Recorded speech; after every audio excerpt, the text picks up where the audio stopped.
Hello dear students, welcome to my class. Today we are going to start with new exercise 3.1. So let's begin with question number 1.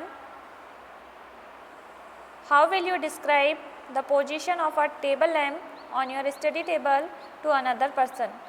आपको question में ये कहा गया है कि आप कैसे डिस्क्राइब करेंगे कि आपकी स्टडी टेबल पर टेबल लैम्प कहाँ पर रखा हुआ है। तो चलिए यहाँ हम आंसर चेक करते हैं।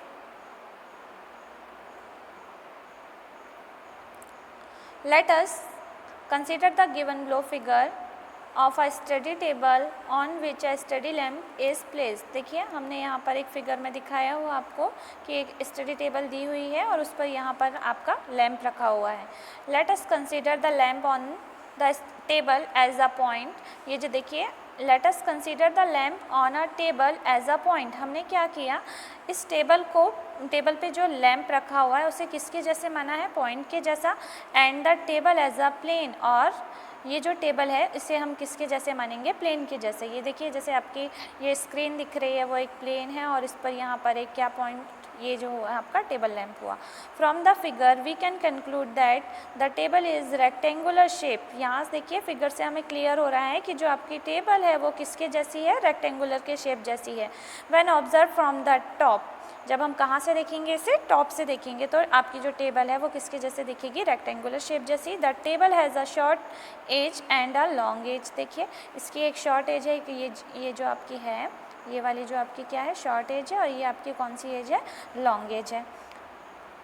यहाँ एजेस मतलब क्या होगा, आपकी साइड। तो चलिए आगे जाते हैं।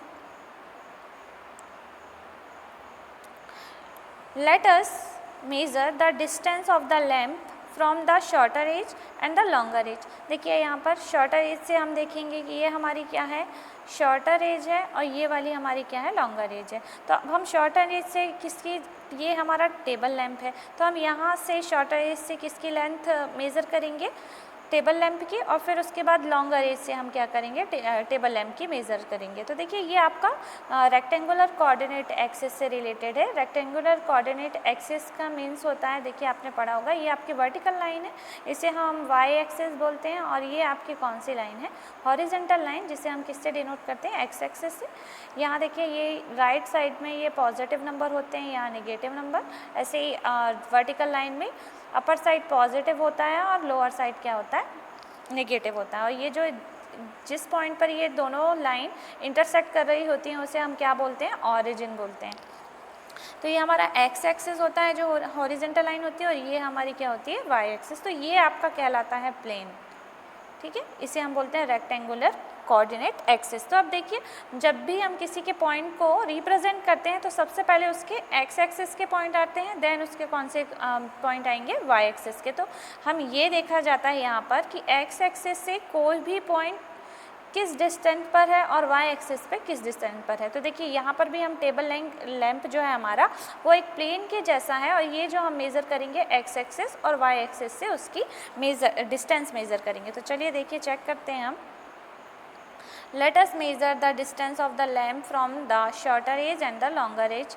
Let us assume that the distance of the lamp from the shorter edge is 15 centimetre. यहाँ देखिए हमारे पास कुछ दिया तो नहीं था, तो हम यहाँ से मान लेते हैं कि हमारी जो शॉर्टर एज है वहाँ से हमारी टेबल लैंप की जो डिस्टेंस है वो कितनी है, 15 सेंटीमीटर। और जो लॉन्गर एज है, लॉन्गर एज से हमारी डिस्टेंस कितनी है, 25 सेंटीमीटर। ये देखिए यहाँ दिखाया गया है, ये आपकी 15 सेंटीमीटर और ये आपकी 25 सेंटीमीटर। तो चलिए अभी हमने आपको बताया कि हम कौन से एक्सिस के कोऑर्डिनेट पहले रिप्रेजेंट करते हैं, x axis. X axis means horizontal line और y axis means vertical line. तो ये आपकी हॉरिजॉन्टल लाइन है, इट मीन्स एक्स एक्सिस का कोऑर्डिनेट क्या है, 15, एंड वाई एक्सिस का कोऑर्डिनेट क्या है यहाँ पर 25। तो पॉइंट मीन्स लैंप की पोजीशन क्या है, 15, 25। चलिए therefore we can calculate that the position of the lamp on the table can be described in two ways depending on the order of the axis, 15, 25 and 25, 15। अगर हम इसे क्या कर, या तो हम 15, 25 दे सकते हैं, या अगर हमने एक्स एक्सिस की डिस्टेंस मान ली 25 और वाई एक्सिस की 15, तो क्या हो सकती है हमारी 25 एंड 15। तो आपके दो आंसर हो सकते हैं 15 25 या 25 15। Let's move to the next question, question number 2, street plan. देखिए हमें यहाँ पर एक स्ट्रीट प्लान बनाना है। A city has two main roads which cross each other at the centre of the city. यहाँ पर दो मेन रोड हैं जो एक दूसरे को क्या कर रही हैं, क्रॉस कर रही हैं। These two roads are along the north south direction and east west direction। एक कौन सी है, नॉर्थ साउथ डायरेक्शन पे है, और दूसरी मेन रोड कौन सी है, ईस्ट वेस्ट डायरेक्शन पर। All the other streets of the city run parallel to these roads and are 200 metre apart। बाकी जो स्ट्रीट्स हैं वो इन रोड्स के क्या हैं, पैरेलल हैं, और कितनी डिस्टेंस पर है, 200 मीटर की डिस्टेंस पर है। There are 5 street in each direction. देखिए एक मेन रोड, दो मेन रोड है आपके पास, एक नॉर्थ है साउथ डायरेक्शन पे और एक ईस्ट वेस्ट डायरेक्शन पर, और अदर 5 स्ट्रीट्स हैं जो इनसे कितनी डिस्टेंस पर है, 200 मीटर के डिस्टेंस पर है। और ऐसी कितनी स्ट्रीट्स हैं, 5 स्ट्रीट्स हैं।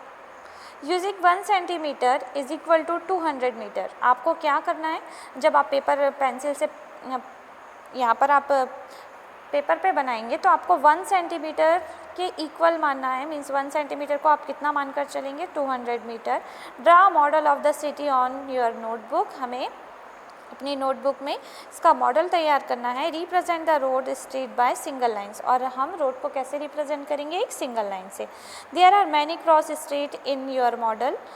अ particular cross street is made by 2 streets, one running is north south direction and another is east west direction.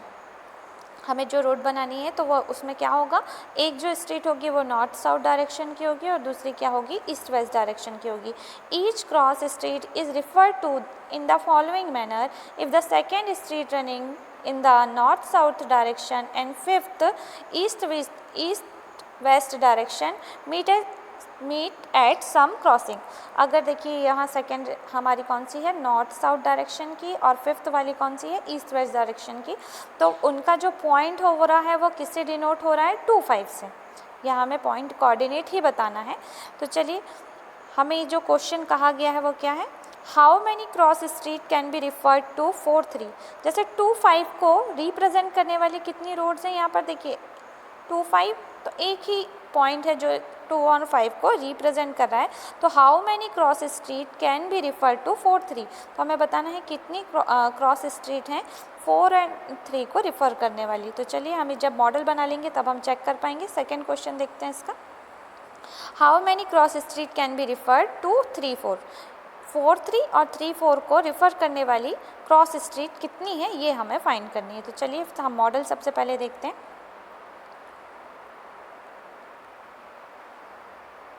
We need to draw 2 perpendicular line as 2 main roads। सबसे पहले हमें मेन रोड बनाना है, north south direction और east west direction. तो ये हमारी north south direction और ये हमारी east west direction. Let us mark it as north south and east west। Let us take the scale as 1 centimetre is equal to 200 metre. हमने यहाँ 1 centimetre is equal to कितना माना है, 200 metre. We need to draw 5 street that are parallel. अब हमें कितनी street और बनानी है, 5 स्ट्रीट बनानी है बोथ डायरेक्शन में। तो ये देखिए 1 2 3 4 5 एंड 1 2 3 4 5। ये 5 स्ट्रीट हमने यहाँ पर नॉर्थ ईस्ट डायरेक्शन में बना लिया और ये ईस्ट वेस्ट डायरेक्शन पे बना लिया है। तो चलिए अब चेक करते हैं।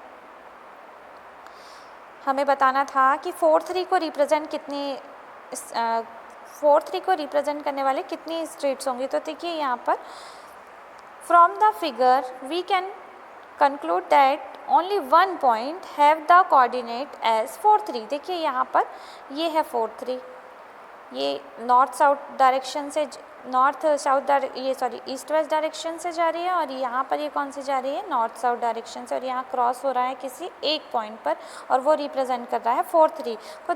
तो therefore we can conclude that only 1 cross street can be referred to as 4 3। तो यहाँ पर कितनी स्ट्रीट होगी, ओनली 1। चलिए इसी तरीके से 3 4 भी देख लेते हैं। 3-4 कहाँ है, यहाँ, ये भी एक ही पॉइंट पर हो रहा है। तो from the figure we can conclude that only one point have the coordinate as 3-4, therefore we can conclude that only one cross street can be referred to as 3-4. Keep watching and keep understanding. Thank you.